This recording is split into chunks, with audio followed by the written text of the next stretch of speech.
ह्या पाठाचें नांव जावन आसा पारख. चंद्रपूर नांवाचें एक राज्य आसलें. त्या राज्याचो राजा आसलो चंद्रसेन. चंद्रसेन राजा आपले प्रजेक सुखांत दवरूंक खूब वावुरतालो. सगळी प्रजा ताच्या कारभाराचेर खोशी आशिल्ली. चंद्रसेनाक कासाक वचपाची खूब आवड आशिल्ली. एक फावट असोच सदचे भशेन सरदार शिपायां सयत राजा रानांत कासाक वचपाक भायर सरलो. दीसभर भोंवून तांणी सगळें रान माड्डिलें, पूण वाघ शिवाचे कास ना ते ना, सोंशाचे लेगीत कास राजाक मेळ्ळे ना. विरूस जावन राजान परतुपाचें फर्मान सोडलें. रानभर शिंपडिल्ले सरदार शिपायक सगळे जाण एकठांय जातात थंय आसात इतल्यांत अचकीत व्हडलें मोड सुरू जालें.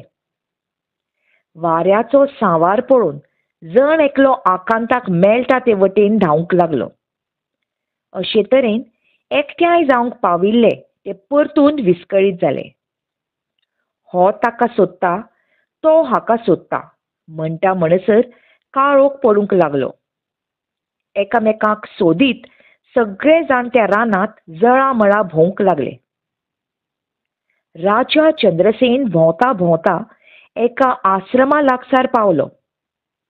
पडवेर एक साधू दोळे धांपून ध्यानस्थ बशिल्लो ताणें पळयलो.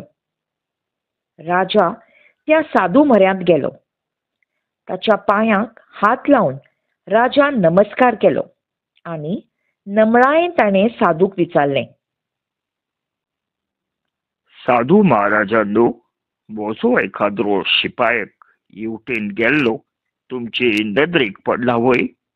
राजाची उतरां आयकून साधू खुशालभरीत जालो. तांणी म्हणलें, राजा, म्हज्या आश्रमांत हांव तुका येवकार दितां. कांय वेळा पयलीं तुका सोदीत सोदीत तुजो सरदार येवटेन म्हजे मुखा वयल्यान गेला सो दिसता, पूण हांव कुड्डो जाल्ल्यान ताका पळोवंक शकलो ना. साधूचें हें उलोवप आयकून राजाक अजाप जालें. ताणें भोव नमळायेन साधूक विचारलें,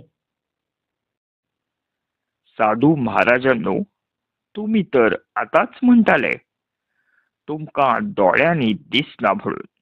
मागीर म्हजो सरदार म्हाका सोदीत येवटेन गेला म्हणपाचें तुमी कशें वळखिलें? कांय वेळा पयलीं एकलो आयलो. तांणी म्हाका विचारलें, साधू महाराजांनो, हेवटेन आमचो महाराज बी गेल्लो तुमकां दिसला वय? हांवें सांगलें, ना. आमचो महाराज बी हेवटेन आयलो जाल्यार ताका हांव हेच वटेन फुडें सरलां म्हूण उपकार करून मातशें सांगात आं. अशें सांगून तो हेच वटेन गेलो. त्या मनशाच्या उलोवपांत वागपांत नमळाय आशिल्ली.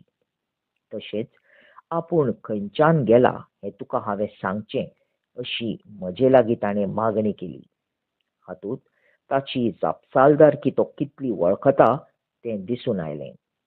ताचे वयल्यान तो सरदारच आसूंक जाय अशें हांवें वळखिलें.